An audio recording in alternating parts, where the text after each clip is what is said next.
Bienvenue à cette troisième édition de Italian Design Day, la journée du design italien dans le monde.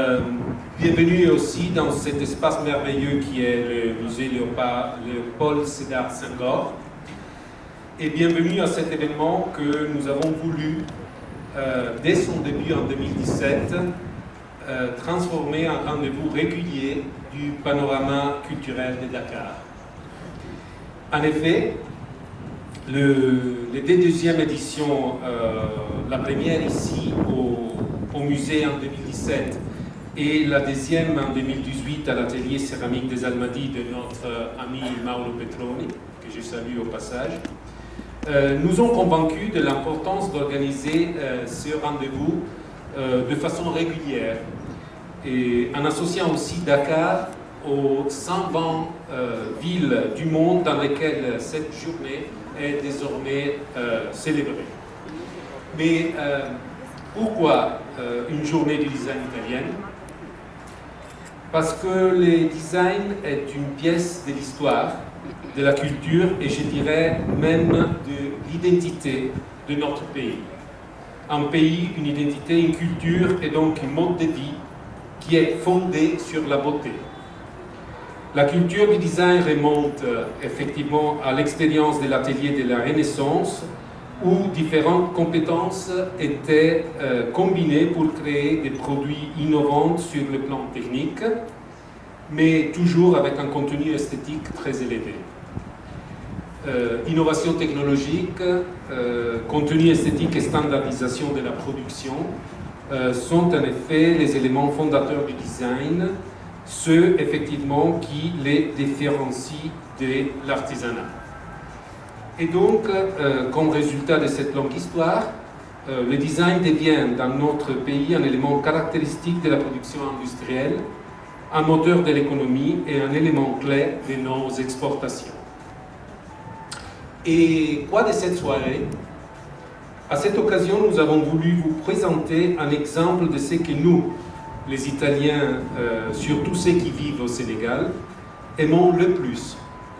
Le métissage, la rencontre, l'union entre éléments différents, entre expressions de cultures diverses.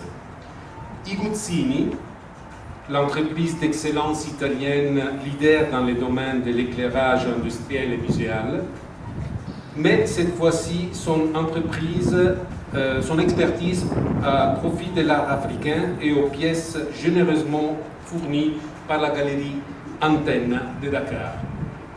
L'entreprise italienne Moroso, également inspirée de l'art traditionnel africain, met à notre disposition quelques modèles de sa production de meubles, que vous voyez là-bas, conçus et réalisés à Dakar, mais fortement appréciés en Italie et en Europe.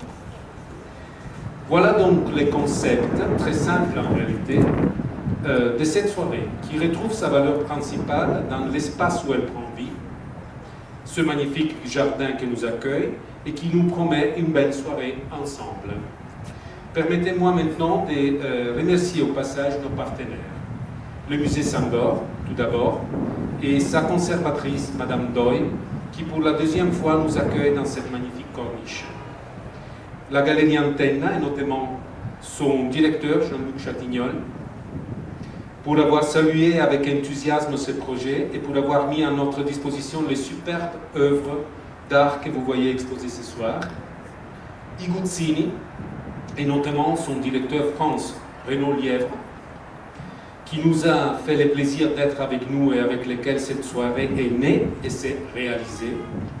Moroso, entreprise italienne qui inspire son design des couleurs du Sénégal et dont les meubles sont ici exposés. Vous pouvez aussi les apprécier si vous voulez en buvant un verre de vin italien. Et mes collègues à l'ambassade, et spécialement Livia Satullo, première secrétaire chargée entre autres des questions culturelles, et Cristina Di Giorgio, je ne la vois pas ici, mais Cristina Di Giorgio arrivée en janvier avec la tâche, l'importante tâche, de réouvrir l'Institut culturel italien à Dakar. Bon travail, Cristina. Et enfin, l'architecte Italo Rota, qui est aussi, mais je ne vois pas, venu de Milan pour nous assister à cette occasion et qui tiendra demain une conférence au musée de l'IFAN à laquelle vous êtes tous invités et à qui, sans plus tarder, je passe la parole. Passez une très belle soirée et merci de votre aimable attention.